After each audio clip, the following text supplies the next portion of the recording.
교동문 23번 시편 43편을 교독하시겠습니다. 하나님이여 나를 판단하시되 경건하지 아니한 나라에 대하여 내 송사를 변호하시며 주는 나의 힘이 되신 하나님이시거늘 어찌하여 나를 버리셨나이까. 주의 빛과 주의 진리를 보내시어 나를 인도하시고 그런즉 내가 하나님의 제단에 나아가 나의 큰 기쁨에 하나님께 이르리이다.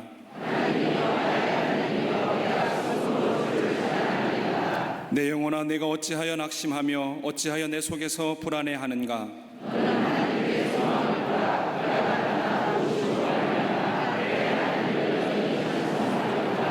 아멘.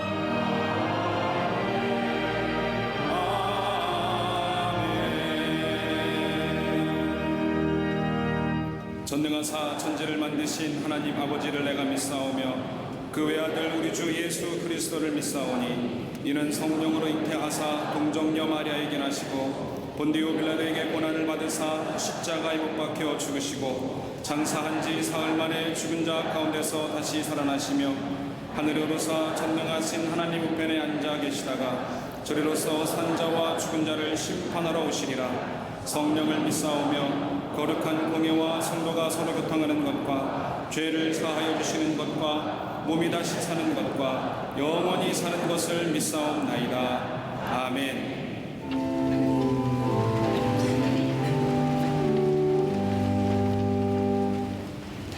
우리의 구원이신 아버지 하나님, 거룩하신 주일 아침 성부 성자 성령 하나님을 찬양하며 은혜의 보좌 앞으로 나오게 하시니 감사합니다. 그리스도의 보혈과 성령의 능력으로 아버지의 사랑 앞에 나오게 하셨사오니 주의 백성들의 영과 진리로 드리는 예배를 받아 주옵소서. 은혜의 보좌 앞에 나아가 얽매이기 쉬운 모든 죄로부터 자유함을 얻게 하여 주시옵소서. 허락하신 생명수는 멀리하고 세상의 목마름 가운데 허덕인 죄를 회개하오니 용서하여 주옵소서.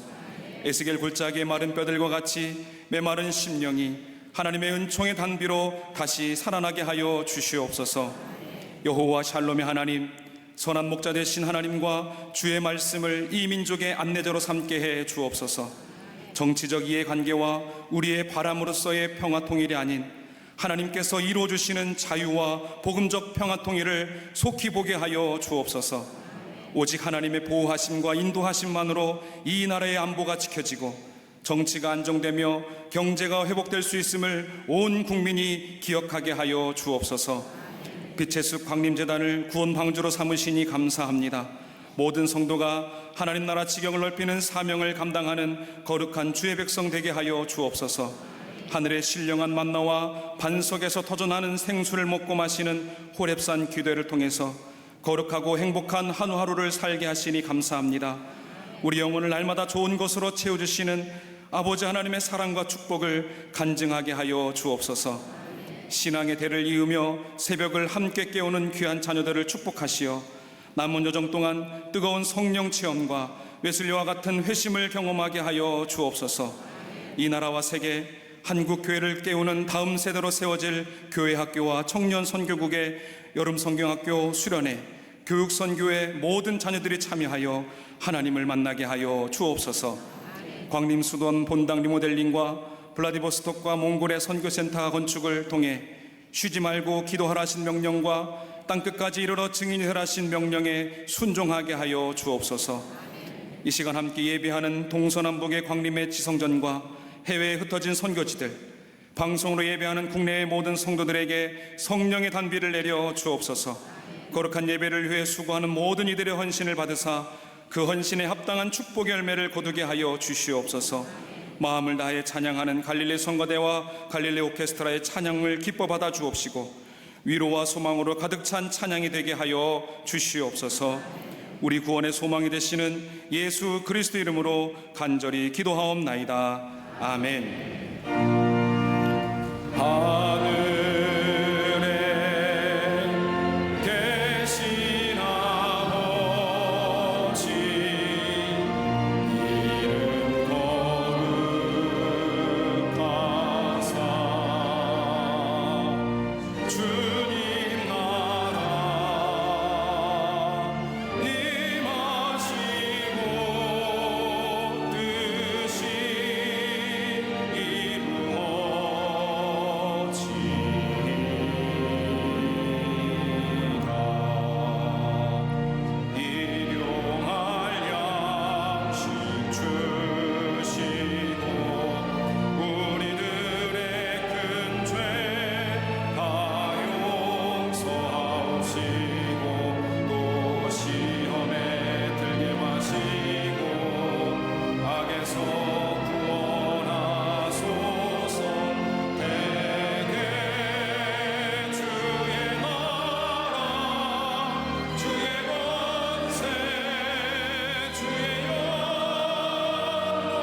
사람들은 저마다 인격이라는 것을 가지고 삽니다. 영어로 말하면 퍼스널리티라고 얘기할 수 있을 겁니다. 근데 그 인격을 말할 때 두 부류로 나누고 말합니다. 하나는 성숙한 사람, 또 하나는 미성숙한 사람. 여러분, 미성숙한 사람들은 대체로 이런 모습을 가지고 있습니다. 전체를 보지 못하고 부분을 봅니다. 땅을 보는데 하늘을 보지 못한다는 겁니다. 이러한 이유는 부분적인 것에 매여 있기 때문입니다. 또 하나 있다고 한다면 자기중심적입니다. 미성숙한 사람의 또 하나의 특징이라고 한다면 철저하게 자기중심적이고 나밖에 모릅니다. 대체로 이러한 사람의 모습을 어린아이와 같다고 하지요. 철없다고 얘기합니다. 세 번째면 지극히 물질적입니다. 모든 것을 보이는 것으로, 그것이 크고 작은 것으로 생각하고 해석합니다. 많이 받으면 행복한 것이고 적게 받으면 불행한 것이라고 모든 것을 물질적인 관점에서 바라보고 해석하는 사람, 미성숙한 사람입니다. 요새는 적은 게 귀하잖아요. 크다고 다 무조건 좋은 거 아니지 않습니까? 크고 작은 것으로 좋고 나쁨을 분간하고 행복과 불행을 이야기합니다. 네 번째가 있다면 현세적이며 순간적입니다. 먼 미래를 생각하지 못합니다. 다섯 번째가 있다고 하면 자기 집착에 매여 삽니다. 내가 하는 일에는 귀하고 다른 사람이 하는 일에는 잘못된 것이고, 내가 하는 직업은 좋은 직업이고 다른 사람이 하는 일은 천한 일이고, 이렇게 구분지어서 생각하며 자기에게 매여 사는 사람, 미성숙한 사람입니다. 이 반대로 성숙한 사람에게는 또 다른 몇 가지 특징이 있습니다. 심리학자인 고든 올파트라고 하는 교수가 쓴 책 가운데 인성의 성장과 다양성이라는 책을 보면 성숙한 사람을 이렇게 몇 가지로 정의하여 이야기합니다. 하나는 뭐냐? 자아감의 확대를 가진 사람이라는 겁니다. 나라는 존재가 커져가는 겁니다.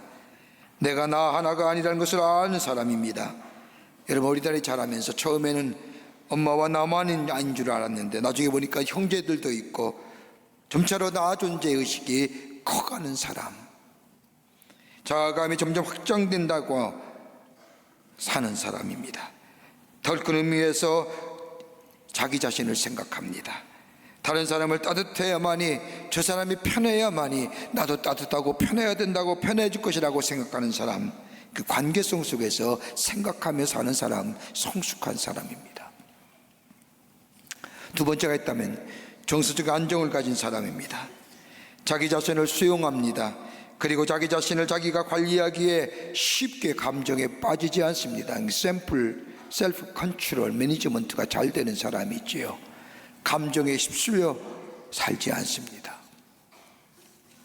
세 번째는 책임성 있는 사람입니다. 누구를 탓하지 않습니다. 환경을 탓하지도 않고 오히려 환경의 문제를 나 자신의 문제로 생각하고 받아들여 사는 사람입니다. 여러분, 가만 보십시오. 인생을 살다 보면 실수 많이 합니다. 말의 실수도 있고 행동의 실수도 합니다.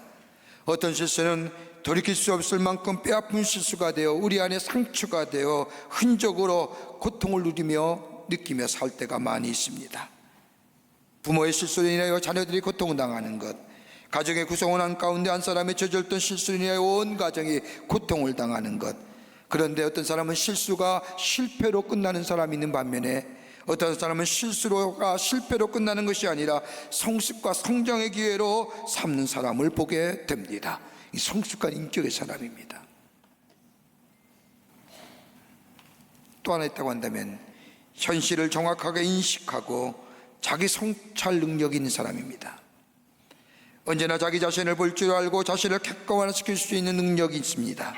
칭찬을 듣는다고 해서 정신 못 차리고 철랑거리는 것이 아니라, 교만해지는 것이 아니라, 또 무엇이 잘못된다고 해서 당장 모든 것이 끝나간 것처럼 실망하지 않습니다. 순간만 보는 것이 아니라 순간 너머에 있는 미래를 보기에 삶이 긍정적입니다. 다섯 번째는 통일된 일관성 있는 인생관을 가지고 삽니다. 이랬다 저랬다 휘청거리지 않습니다. 확고한 목표와 목표를 세우고 누가 뭐라 해도 일관성 있게 나의 길을 뚜벅뚜벅 걸어가는 사람, 이 성숙한 사람입니다. 여러분 뜻인지요? 오늘 본문의 말씀은 한편의 드라마 같은 말씀이 기록되어져 있습니다. 아브라함이 가나안을 떠나 그랄 땅으로 내려갑니다. 그랄 땅에 내려가면서 아브라함의 마음속에 불안감이 찾아옵니다.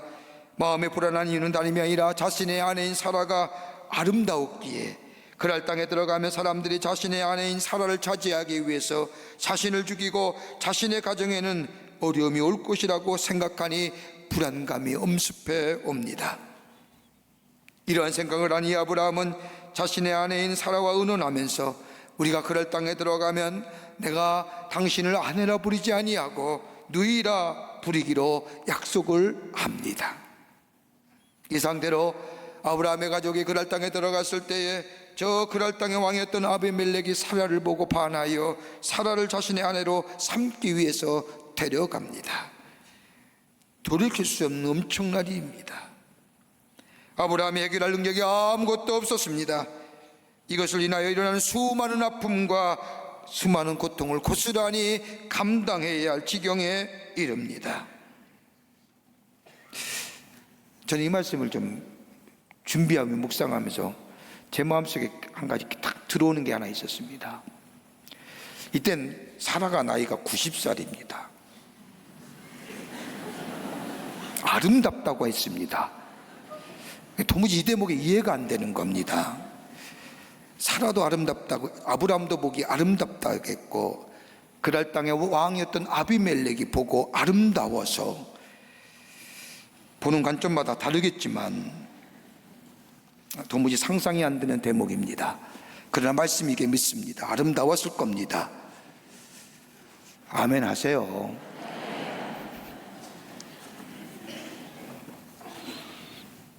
그런데 오늘 본문의 말씀을 보십시오. 아브라함의 실수가 실패가 되어 절망과 좌절의 삶으로 몰아넣은 것이 아니라 우리 이 아브라함의 실수가 아브라함에게끔 더 믿음이 굳건해지고 이듬해 태어난 아들 이삭을 하나님께 바칠 수 있는 계기가 되며 아브라함에게 새로운 세계가 새롭게 되는 기회가 되었음을 보게 됩니다. 아브라함에 있어서 이 실수가 실패와 불황으로 끝내지 아니하고 성숙한 믿음으로, 굳건한 믿음으로 정말로 하나님이 약속하신 대로 믿음의 조상이 될 만한 그 이유가 어디에 있었을까요? 우리 다 실수하고 살잖아요. 실수가 실패로 끝내서 마음의 고통의 흔적을 가지고 삽니까? 아니면 이거 실수가 우리에게 새로운 성장의 기회로 가져다 줍니까? 오늘 본문의 말씀을 통해서 몇 가지를 함께 말씀을 나누며 은혜 받기를 원합니다. 그 첫째가 약속하신 것을 지키시는 하나님이십니다.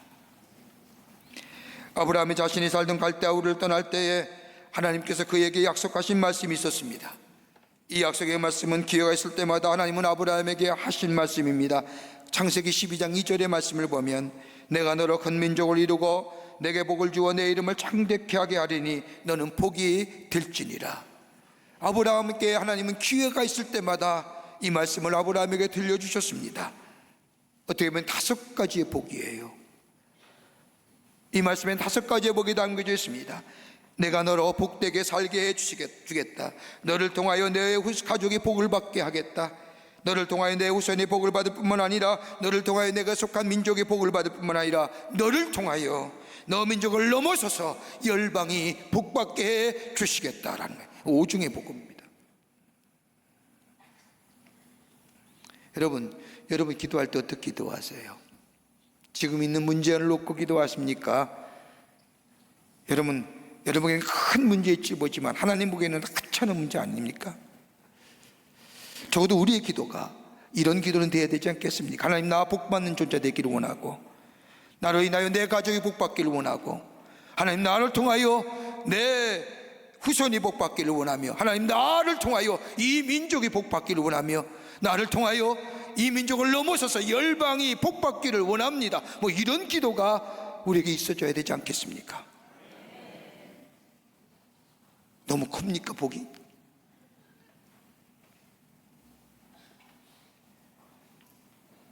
그런데 하나님이 이 복을 이루시기 위해서, 이 약속하신 복이 이루어지기 위해서는 아브라함과 사라 사이에 자녀가 태어나야만 합니다.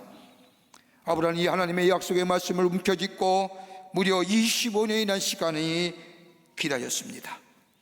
그런데 오늘 본문의 말씀을 보면 하나님의 약속하신 그 약속이 25년이 지난 지금 이루어지기 직전입니다. 오늘 성경 말씀을 보면 정황상 사라에게 이삭이 잉태되어 있음을 보게 됩니다. 이러한 때에 자신의 아내인 사라가 아비멜렉에게 보내지며 나면 문제가 심각해집니다. 아이가 태어나더라도 이 아이가 아비멜렉의 아들인지 아니면 하나님의 약속하신 약속의 자녀인지 분별이 되지 않는 겁니다. 아브라함의 실수로 인하여 하나님의 계획이 한순간에 무너질 지경에 이르게 됩니다. 여러분, 하나님이 이런 아브라함을 보는 마음이 어땠을까요? 하나님의 약속을 믿지도 못하고 자신의 마음대로 결정하여 그랄 땅에 내려간 이 아브라함, 이 모습을 보는 하나님의 마음이 어떨까요? 하나님이 약속하신 그 복 주실 마음이 없었을 겁니다. 나는 너에게 복 주고 싶어도 너 복 받을 수 없구나. 너는 복 내가 주려고 해도 복 못 받을 짓만 하고 돌아다니는구나. 여러분, 도와주고 싶은데도 일마다 돕지 못하도록 행동하는 사람, 돕고 싶은데 돕지 못하도록 행동하는 사람, 여러분 이거 몇 번 되면, 계속되면 도와주고 싶은 마음이 싹 사라집니다. 성경에 나타난 아브라함의 모습을 보십시오. 이러한 실수는 한 번만이 아닙니다. 반복된 실수입니다. 25년 전에 갈대아 우를 떠나서 가나안 땅에 들어갔을 때에 가나안 땅에 흉년이 들자 이 아브라함이 자신의 아내와 더불어 저 애굽 땅에 내려갑니다. 이때에도 애굽의 왕이 사라를 취하려고 했습니다. 그때도 동일하게 아브라함은 자신의 아내인 사라를 향하여 아내라 부르지 말고 누이라 부르라고 이야기합니다. 이때에도 장소와 시간만 달랐지 모든 것이 똑같습니다. 그럼에도 불구하고 그때도 하나님이 아브라함의 가정을 지켜주셨습니다. 하나님의 은혜를 경험한 이 아브라함은 자신의 땅인 가나안 땅에 돌아와 하나님 앞에 제단을 쌓으며 하나님 앞에 속죄의 제물을 드리며 자신의 죄와 허물을 회개했습니다. 그런데 25년이 지난 지금 대상이 다르고 시간이 다르고 환경이 다를 뿐 똑같은 일이 똑같이 반복되어 아브라함에게 일어난 겁니다. 여러분, 처음이라면 그럴 수 있지요. 같은 일이 반복되어 일어나게 되면 흔히들 말하는 것처럼 구제불능입니다. 하나님 편에서 보면 아브라함은 하나님의 약속에서 멀어져 갈 수밖에 없는 사람입니다. 그럼에도 불구하고 오늘 본문의 말씀을 보면 하나님은 또다시 개입하십니다. 하나님이 이 아브라함의 가정을 보호해 주십니다. 이렇게 하나님이 개입하시어 아브라함의 실수를, 허물을 덮어주시고 하나님의 사람으로 세우신 이유가 어디에 있을까요? 다름 아닌 하나님의 약속하신 그 약속을 아브라함을 통하여 이루시기 위한 것이었습니다. 내가 너를 복을 주고 내가 너로 인하여 너 가정이 복받고 내 후손이 복받고 너의 민족이 복받고 너를 민족을 넘어 열방을 복받게 하겠다는 이 하나님의 약속의 말씀, 신실하신 그 약속을 이루시기 위해서 허물이 많고 실수가 많은 아브라함의 허물과 실수를 덮으시면서 그 약속하신 말씀을 이루시기 위해서 하나님의 자비와 긍휼 때문에 하나님이 아브라함의 역사에 개입하신 겁니다. 그리고 아브라함의 아비멜렉의 꿈에 나타나시어 아비멜렉을 꾸짖습니다. 오늘 본문의 말씀을 보면 이렇게 꾸짖는 이 아비멜렉, 꾸짐을 당한 이 아비멜렉이 하나님에 대하여 이야기하죠. 하나님, 왜 나는 합리적이고 이성적이며 이 사람들에게 다 물어보고 사라를 데리고 왔는데 왜 내가 문제입니까? 저에게 문제 있는 거 아닙니까? 라고 항변한 이 아비멜렉이 하나님 뭐라고 말씀하십니까? 강권하여 내가 너의 마음을 알았기에 내게 죄 짓지 않도록 도와주기 위함이라. 하나님이 약속하신 아브라함에게 하신 그 약속을 이루시기 위해서 아비멜렉의 마음 강력하게 나타내셔서 내가 왜 그런 줄 아느냐? 너가 죄 짓지 않게 하기 위해서 내가 너에게 얘기하노라. 아브라함을 변호하시는 겁니다.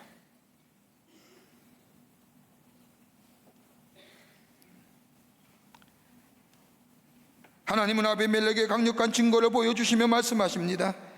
이렇게 아비멜렉에게 강하게 말씀하신 것은 아브라함과 맺은 약속을 지키시고 그 축복을 이루게 하시기 위한 하나님의 약속, 하나님의 은혜입니다. 여러분, 사람은 환경에 따라, 경험에 따라, 소유의 유무에 따라 쉽게 변합니다. 여러분, 안 변할 것 같지요? 안 그렇습니다.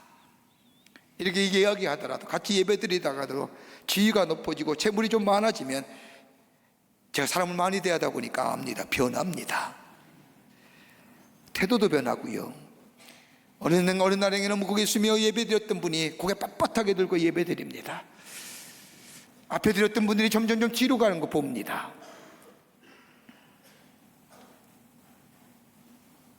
그러나 사람은 변한다 할지라도 하나님의 약속은 변하지 않습니다. 반복되는 실수와 잘못까지도 우리 하나님은 받아들이면서 당신의 약속하신 것을 취소한 분이 아니신, 약속을 지키신 분이 우리 하나님이십니다. 우리를 구원하시겠다고 약속하신 것처럼 우리를 복의 근원과 축복의 통로로 삼으시겠다고 하는 그 약속을 지키시기 위해서 당신의 하나밖에 없는 아들을 우리에게 보내주시고 우리를 위하여 십자가에 달려 돌아가게 하시고, 그뿐 아니라 우리에게 그 구원의 약속을 지키신 그 하나님, 우리가 실수로 인하여 우리에게 희망이 사라지고 우리가 우리의 미래를 열어갈 만한 아무런 가능성이 없다 할지라도 우리를 복주시겠다고 우리와 약속하신 것을 지켜나가신 하나님의 은혜가 있기에 우리는 절망이라도, 우리는 어렵다 할지라도 그 약속 속에서 우리는 이겨 승리하게 되는 줄 믿습니다. 하나님 그 약속을 이루시기 위한 겁니다. 아브라함의 실수, 아브라함의 허물, 하나님은 상대방에게 견책하시면서까지라도 그 덮으시고 하나님의 약속하신 걸 이루어 가시는 신실하신 하나님, 그 하나님이 우리의 하나님이신 줄 믿습니다. 그걸 믿는 자는 절망과 좌절에 있는 자리가 아니라, 실수로 인하여 실패의 자리에 머물러 있는 자리가 아니라 새로운 미래를 향하여 새롭게 출발할 수 있는 굳건한 걸음의 소유자가 되는 줄 믿습니다. 이게 우리의 믿음이에요. 두 번째는 깨닫고 돌이켰다는 겁니다. 아브라함의 실수가 실패로 끝나지 않는 이유는 자신의 죄악에 대하여 깨닫고 돌이켰다는 겁니다. 꿈을 통하여 하나님을 만난 아비멜렉이 아브라함을 불러놓고 묻습니다. 왜 이 나라와 왜 나로 하여금 큰 죄에 빠지게 했느냐고 하는 이 질문에 아브라함은 솔직하고도 정직하게 대답합니다. 그 말씀이 창세기 본문 20장 11절에 나와 있습니다. 이거 좀 쉽게 해석하여 이야기하자면 이 말씀입니다. 나는 하나님은 온전히 믿지 못하는 두려움이 있었다고 하면서 이곳에는 하나님을 아는 사람이 없기에 하나님을 두려워하지도 않고 내가 하나님이 사람이라는 것을 알지 못하고 사람들이 자기들의 마음대로 할 것을 두려워했기 때문이라고 얘기합니다. 다른 말로 말하면 내 안에 두려움이, 내 안에 하나님을 믿지 못하는 불신앙이, 내가 그렇게 한 것은 다름이 아니라 내 안에 하나님 믿는 믿음이 없기에 그 불신앙의 자리에 두려움이 찾아왔기 때문이라고 얘기합니다. 더 나아가 내 아내로 말하지 못하고 누이라 말할 수밖에 없었고, 내가 누나야 불러야 할 이유는 다름이 아니라 나의 생명이 보존될 것이라고 하는 나의 비겁함 때문에 이 실수가 일어났습니다. 그러면서 아브라함은 자신의 비겁함과 불신앙과 그 두려움이 어디서부터 시작되었는지를 고백합니다. 하나님이 자신을 부르시며 저 약속의 땅으로 나아갈 때부터 자신의 아내와 약속했다는 겁니다. 가나안 땅에 가더라든지 어느 땅에 가든지 그 땅에는 참 무지막지한 사람들이 많으니 당신의 미모가 아름다우니 내가 당신을 아내라 부르지 아니하고 누나라 부르겠습니다. 하나님의 약속의 말씀을 받았지만은, 하나님을 믿는다고 믿지만은 성경 말씀대로 갈 바를 알지 못하지만은 그가 하나님을 믿음에라고 하는 믿음을 가지고 나아갔지만은 그의 이 마음속에는 여전히 하나님을 믿지 못하는 두려움, 불신앙, 그로 인하여 비겁함이 자신의 자리의 마음에 자리 잡고 있었다는 겁니다.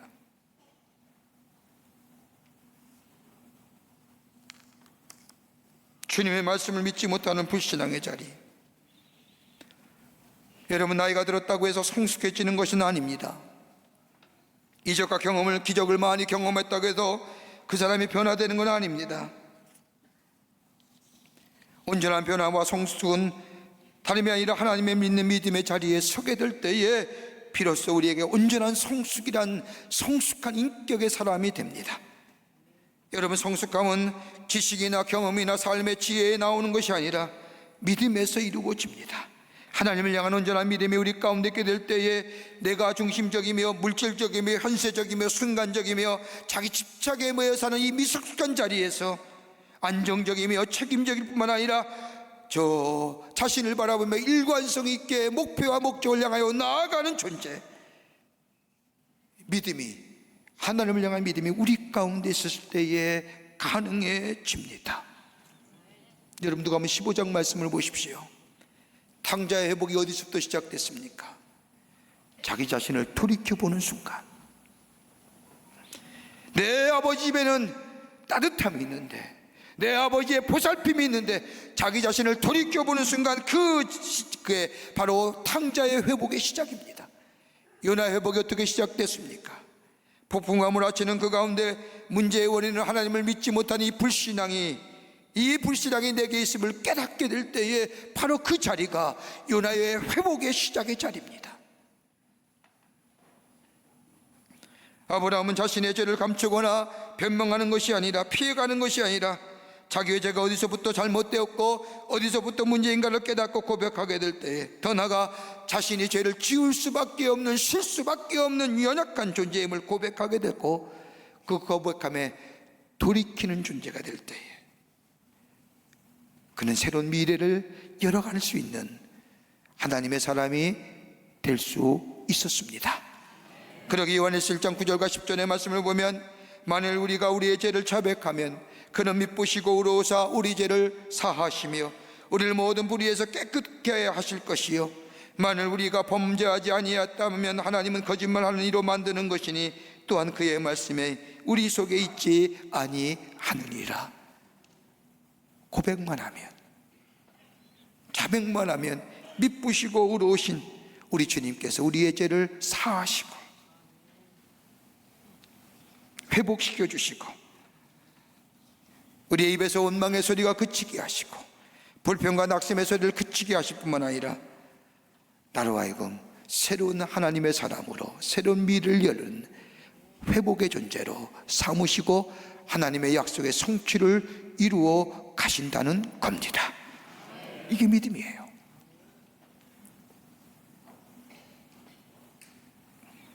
끝으로 아브라함은 다시금 하나님의 주신 사명을 붙잡았습니다. 하나님의 주신 사명을 다시금 붙잡았다는 겁니다. 아브라함의 실수가 실패로 이어지지 않고 축복으로 이어질 수 있었던 것은 하나님의 주신 사명을 붙잡았다는 겁니다. 오늘 본문 창세기 20장 17절의 말씀을 보면, 아브라함이 하나님께 기도하며 하나님이 아브라멜렉과 그의 아내와 그의 여종을 치료하사 출산하게 하셨으니, 여기 가만 보십시오. 아브라함이 기도했다는 겁니다. 누구를 위해서요? 아비멜렉을 위해서요. 이 일이 있으니 아브라함은 생각합니다. 하나님의 자신을 복의 근으로 삼으시고 나로 인하여 내 가정과 내 자녀와 내 후손과 내 민족과 내 열방에 하나님의 축복의 근원 되겠다고 하는 그 약속의 말씀 해주시는데, 그리고 지금까지 구해주시고 지금까지 인도해 주셨는데 오늘 이 사건을 나가기 위해 내가 지금 무엇하고 있는 건지, 하나님은 내가 하나님의 자비와 긍휼이 내 속에 있는데 난 지금 무슨 자리에 있고 내가 어느 자리에 있고 내가 무엇하는 건지 생각했다는 겁니다. 그리고 내가 할 수 있는 일이 무엇일까? 그때 생각난 말씀이 그 다음에 나오는 창세기 12장 3절의 말씀입니다. 창세기 12장 3절의 말씀을 보면, 너를 축복하는 자에게 내가 복을 내리고 너를 저주하는 자에게 내가 저주하리니 땅의 모든 족속이 너로 말미암아 복을 얻을 것이니라 하시니라. 나에게 복을 비는 사람에게 복을 주시고 나에게 저주하는 사람에게 저주하신다고 하시는데, 그러하여 나로 하여금 다른 사람을 향하여 쉽게 저주하지 못하게 하기 위하여 세계 모든 열방이 너로 인하여 복을 받게 될 것이라고 말씀하셨는데, 그 말씀이 생각난 겁니다. 지금 나의 모습을 보니 하나님의 축복의 통로가 아닌 다른 사람에게 피해와 다른 사람에게 절망과 어려움을 주는 자신의 모습을 보면서 하나님이 자신에게 하신 말씀을, 자신에게 하신 약속을 생각해냅니다. 그 말씀에 비춰오니 나를 통하여 아비멜렉의 복을 받는 것이 아니라 저주받는 겁니다. 아브라함은 이 아비멜렉을 생각하면서 하나님의 약속의 말씀을 붙잡고 아비멜렉을 위하여 기도하고 간구하는 겁니다. 내게 축복하는 자, 내가 축복하는 자 하나님이 축복해 주실 것이고, 내가 저주하는 자에 하나님 저주하신다고 하셨는데, 저 사람 나로 인하여 좌절과 절망의 자리에 있는데 내가 오히려 저주해야 하는 사람이 되지 않는 거예요. 아비멜렉 앞에 자신이 실수했지만 하나님이 자신에게 하신 말씀을 기억해내면서 아브라함을 위해 기도했다는 겁니다. 하나님이 나를 축복의 통로로 삼으시고 복의 근원으로 삼으신 하나님, 저를 통하여 열방이 복을 받게 하시기를 원하시는 하나님, 저를 통하여 이 가정이 어려움을 당하고 있습니다. 하나님, 이 가정에 긍휼을 베풀어 주시고 하나님의 복이 이 가정에 임하게 하여 주시옵소서 기도한 거예요. 하나님의 약속을 붙잡고. 아브라함이 아비멜렉을 위하여 기도할 때 오늘 성경 말씀을 보면 아비멜렉의 가정의 모든 저주가 사라지고, 저주가 사라진 거예요. 자녀 못 낳는 저주가요. 하나님의 역사하심을 고백하는 아비멜렉의 삶이 되었던 것을 보게 됩니다. 여러분, 우리의 기도 어떤 겁니까? 오늘 아브라함이 하신 약속, 그게 아브라함 그 한 사람에게 이루어진 약속이라면 성경에 기록되지 않았을 겁니다. 야베스의 기도, 야베스를 위한만, 한 사람만 위한 기도라고 한다면 성경에 기록되지 않았을 겁니다. 이 기도는 오늘 우리의 기도고 우리의 약속입니다. 아직도 나의 문제에 매여 내가 내 문제가만 해결되기를 위해 기도하십니까? 오늘 우리가 아브라함의 영적인 후손이라고 한다면 저 아브라함이 하신 말씀이 오늘 우리에게 하신 약속이고 우리에게 하신 말씀이라고 한다면 적어도 우리가 할 수 있는 일은, 우리의 사명은 하나님, 저를 저주하는 사람의 저주를 저에게 돌리지 마시고 그 사람의 저주를 축복으로 바꾸어 주십시오라고 다른 사람을 위하여 복을 빌어줄 수 있는 사람, 하나님, 저를 심판과 저주의 도구로 사용하지 마시고 축복의 도구로 사용하여 주시옵소서라고 하나님의 사명을 다시 한번 붙잡고 다른 사람을 향하여 블레싱 할 수 있는 사람이라고 한다면,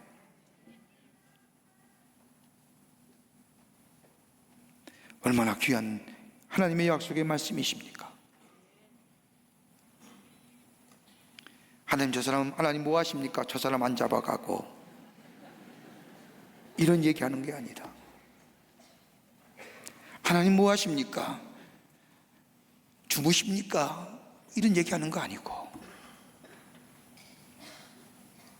비록 밉다 할지라도, 미워할 대상이라 할지라도 내가 하나님의 사명을 붙잡고 저를 위해 축복하게 될 때에 저의 마음이 사라지고 사랑할 대상이 되고, 내가 축복하는 만큼 하나님이 약속하신 대로 저에게 축복하게 되어지는 복된 인생으로 살아가게 된다면, 우리가 기도할 때 하나님 우리의 기도를 들으시고 축복의 문을 열어 가시는 겁니다. 우리가 붙잡은 사명, 아브라함이 약속하신 것처럼 너를 축복하는 자에게 내가 축복하고 너를 저주하는 자에게 내가 저주하려는 그 약속의 말씀을 붙잡고 이것이 우리의 사명임을 깨닫고 다른 사람을 위하여 기도할 때에, 복을 빌 때에 바로 우리 하나님 우리를 사용하여 우리가 바로 그 약속하신 것처럼 축복의 통로가 되는 복된 인생으로 살아가게 되는 줄 믿습니다. 나라가 참 어렵지요? 이 나라의 평화와 자유는 우리나라에 있지 않은 것 같아요. 저 장사꾼 딜러에게 있는 것 같습니다. 트위터 한번 날리니까 금세 평화에 자유가 된 것처럼. 염려스럽고 걱정스러운 장면이 많습니다. 볼 때마다 저 사람 왜 이래 할 정도입니다. 막. 그럼에도 불구하고 저들을 볼 때마다, 그 사람을 볼 때마다, 저 북녘에 있는 뚱뚱한 친구를 볼 때마다 분노가 나고 화가 나지만, 그럼에도 불구하고 우리의 사명은 뭐예요? 조조하기보다는 저를 위해 블레싱할 수 있는. 왜요? 디모데전서 2장의 말씀을 보면 바울이 디모데에게 권면합니다. 권세 있는 자들을 위하여 기도할지니라. 왜? 우리의 삶의 고요함과 평안함과 더불어 안전함을 위해서. 하나님 저들의 마음을 주장해 주셔서 저들이 하는 일이나 저들의 말하는 일이나 저들의 행동하는 일이나 우리가 하여금 평안함과 고요함과 단종함을 허락해 달라고. 저를 위해 뭐예요? 기도할 수 있는 자들. 이게 하나님의 사람들입니다. 마음이 썩 안 내키지요? 해야 됩니다. 그럼에도 불구하고 해야 됩니다. 그럴 때 우리 안에 이 땅의 고요함이, 평안함이, 단정함이 우리의 삶 속에 임하게 됩니다. 오늘 얘기한 말씀합니다. 너가 축복하는 자를 내가 복 내리고 내가 너를 저주하는 자에게 내가 저주하리라. 그 말씀. 우리의 삶은 예수님이 다른 사람의 생명을 살리듯이 우리의 삶은 생명을 살립니다. 비록 우리의 삶이 구체적으로 생명을 살리는 일이 일어나지 않는다 할지라도 우리의 주신 귀한 이 사명, 하나님 저들 축복해 주십시오. 저들 하나님 복 허락하여 주시옵소서라고 복을 비는 기도가 우리의 사명인 줄 믿고 복 비는 기도를 드리게 될 때 하나님은 우리의 삶을 하나님의 나라의 축복의 통로로 사용하시고 우리에게 그 복을 비는 것만큼 우리에게 하늘의 복을 허락해 주실 줄을 믿습니다. 이게 우리의 사명입니다. 이 믿음 가지고 승리하며 사시는 여러분과 저와 되시기를 주의 이름으로 축원합니다.